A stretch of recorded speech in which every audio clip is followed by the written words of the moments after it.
ناظرین، میں محمد عمر خان آپ کی خدمت میں حاضر ہوں اور آج ایک ایسا موضوع آپ کے سامنے میں پیش کر رہا ہوں جو بہت سارے معاملات کی وجہ سے اس وقت ہڈن ہوتا ہوا دکھائی دے رہا ہے، لیکن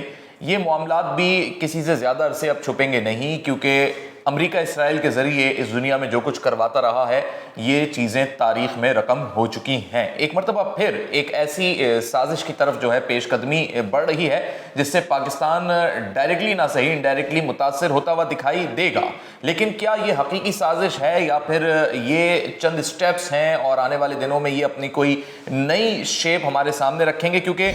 پرائم منسٹر اسرائیل نفتالی بینٹ کا ایک دورہ ہوا ہے ابو ظہبی کا، اور اس دورے میں ان کی محمد بن زاید ال نہیان سے، وہاں کے ولی عہد سے ملاقات ہوئی ہے۔ بظاہر یہ دورے تجارتی مفادات، اکنامک ڈیولپمنٹ، دونوں ممالک کے درمیان ایک اچھی ڈپلومیسی کو قائم کرنے کے حوالے سے دکھائے جاتے ہیں، لیکن کچھ جو انفارمیشنز اس حوالے سے آ رہی ہیں کہ ایران کے معاملے کو جو ہے زیر بحث لایا گیا، نہ صرف زیر بحث لایا گیا بلکہ اوپینین شیئر بھی ہوئے اس پہ، اور کیا اسرائیل کی جانب سے چند روز قبل آنے والے اس قسم کے بیانات کہ جی اسرائیلی فوج جو ہے وہ ایران پر حملے کی تیاری کر رہی ہے، کچھ ایران کی جانب سے بھی اس قسم کے اسٹیٹمنٹ آئے اپنے دفاع میں، تو کیا یہ معاملات اگین خطے کو کسی نئی جگہ پر لے کر جا رہے ہیں پاک افغان معاملے کے بعد؟ اس پہ آج ہم گفتگو کریں گے۔ جناب جمیل احمد خان صاحب سابق سفیر بھی ہیں، تجزیہ کار بھی ہیں، ہمارے ساتھ اس وقت ٹیلی فون لائن پہ موجود ہیں۔ بہت شکریہ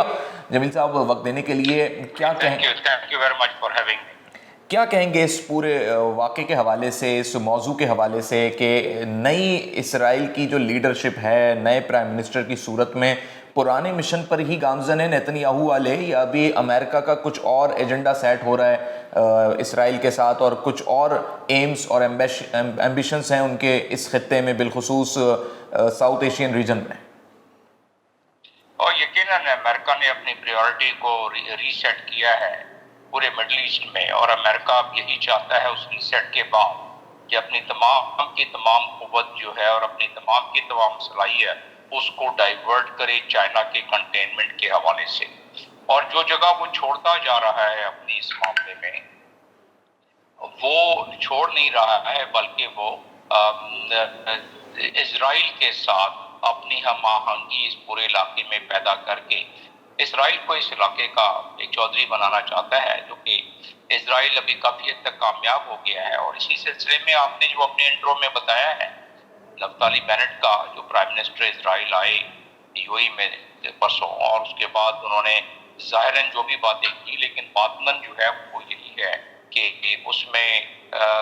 ایران کے خلاف ایک صف بندی تو ہو رہی ہے، اور صف بندی کا عنقریب کوئی نہ کوئی سامنے پہلو نظر آ جائے گا، اور وہ پہلو یہ ہے کہ اس وقت جو نیگوسیشن جاری ہے، اور اس سلسلے میں کل ہی ایک بیان آیا ہے لنڈا تھامس جو کہ یونائٹڈ اسٹیٹس کی ایمبیسڈر ہیں یونائٹڈ نیشنز میں، انہوں نے بھی یہی کہا ہے کہ ایران اوائڈ کر رہا ہے اور بہت سلو نیگوسیشن میں حصہ لے رہا ہے۔ اور اس کے ساتھ ہی اسرائیل کے ڈیفنس منسٹر نے چند دن قبل وزٹ کیا ہے، 4-5 دن پہلے امریکہ کو، اور ان کے ساتھ موساد کے ڈائریکٹر ڈیوڈ نے بھی وزٹ کیا ہے واشنگٹن، اور انہوں نے بھی یہی کہا ہے کہ ایران کو روکنے کے لیے، نیوکلیئر طاقت حاصل کرنے سے روکنے کے لیے صرف واحد طریقہ ملٹری ایکشن ہے، اور جس کی کہ اسرائیل کافی پہلے سے تمنا کیے بیٹھا تھا کہ اس کے ملٹری ایکشن کے ذریعے ایران کو ایسا نیوٹرلائز کیا جائے کہ وہ اس قابل نہ ہو سکے کہ آئندہ اپنی جوہری قوت بنا سکے۔ ہوا یہ کچھ اس طرح کہ 2018 میں جب ٹرمپ نے joint comprehensive plan of action, جس کو JCPOA کہتے ہیں، جو کہ معاہدہ ہوا تھا اوباما کے دوران دور حکومت میں، جب وہ اچانک اس سے واک آؤٹ کر گیا ٹرمپ، اور اسرائیل کے کہنے پہ ہی ہمارا تجزیہ ہے کہ واک آؤٹ کیا، تو ایران پھر اس کو انٹرنیشنل قدغن ہوئی کہ انٹرنیشنل قانون کے مطابق نہیں ہوئی کہ وہ اپنے جوہری انریچمنٹ کو نہ بڑھا سکے، تو ایران نے اپنی جوہری انریچمنٹ بڑھانا شروع کر دی، اور اب اسرائیل کو اور امریکہ کو یہ فکر ہو گئی کہ جب ایران اس معاہدے سے ہم نے اس کو آؤٹ کر دیا، ہم خود چلے گئے، نکل گئے JCPOA سے جیسے، تو اب اس کے بعد ہم ایران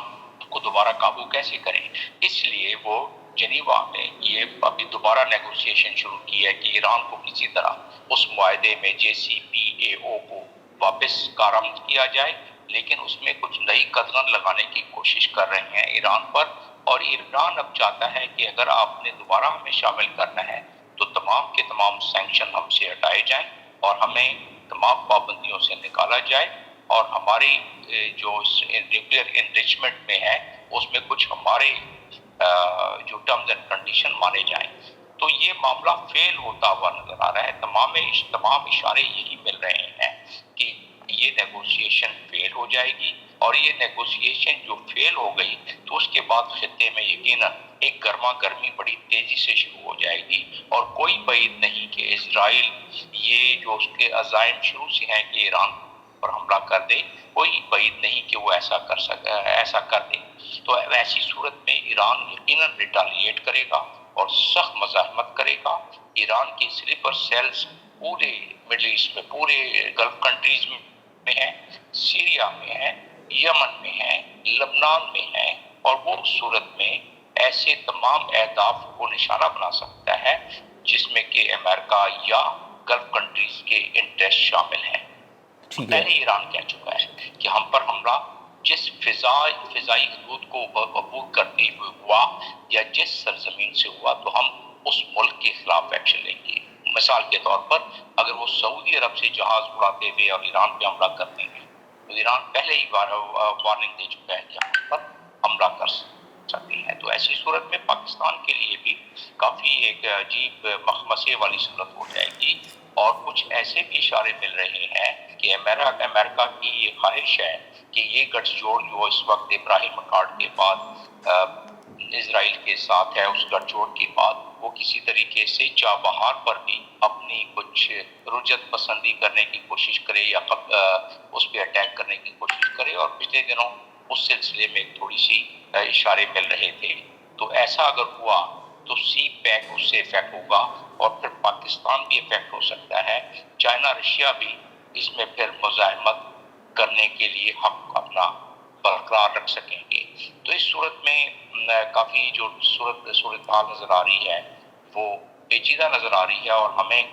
لمحہ بلمحہ اس پر نظر رکھنی پڑے گی۔ جی جمیل صاحب، بس میں چاہوں گا کہ آپ اس پہ ضرور روشنی ڈالیے گا کہ ایک بڑا بنیادی مسئلہ یہ آ گیا ہے کہ چابہار کا جب ذکر ہوتا ہے سی پیک کے ساتھ ساتھ، تو چابہار میں انویسٹمنٹ تو امریکہ کی بھی شامل ہے اور ایک بڑی خطیر رقم شامل ہے۔ تو کیوں امریکہ ایسا چاہے گا کہ اسرائیل اتنے انتہائی قدم تک پہنچا دیں ان معاملات کو، اور کیا اسے اپنی انویسٹمنٹ کی، اپنے ان چیزوں کی پرواہ نہیں ہے جو اس نے خود لگا دیا اس خطے میں؟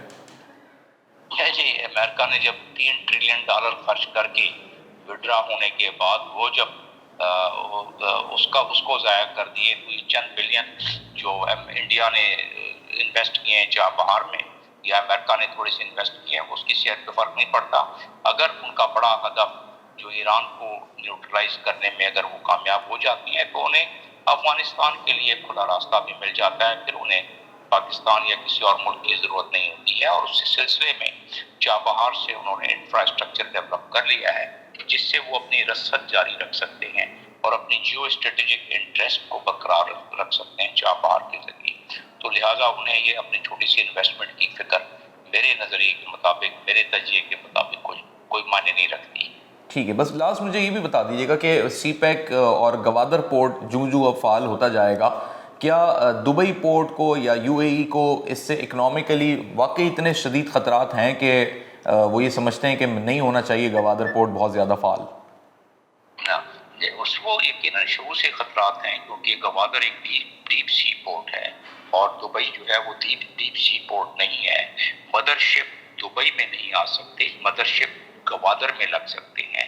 مدر شپ جب دبئی میں آتا ہے تو سمندر میں کھڑا ہوتا ہے اور پھر چھوٹے جہازوں کے ذریعے دبئی میں سامان لایا جاتا ہے۔ تو لہٰذا ایک تو یہ اس کا تجارتی پہلو ہے، اور جو اس کا اسٹریٹجک پہلو ہے وہ یہ ہے کہ گوادر ایک نرو لائن کا کام کرتا ہے BRI بیلٹ اینڈ روڈ کے حوالے سے، جو اس کا آخری سیگمنٹ ہے سی پیک جس کو آپ کہتے ہیں، وہ سی پیک اس کا سب سے اہم سیگمنٹ ہے جس سے چائنا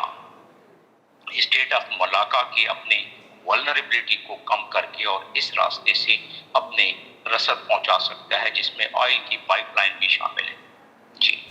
بہت شکریہ جمیل صاحب، آپ نے اپنا وقت دیا اور اس موضوع پہ آپ نے اپنا اوپینین شیئر کیا. I am really thankful.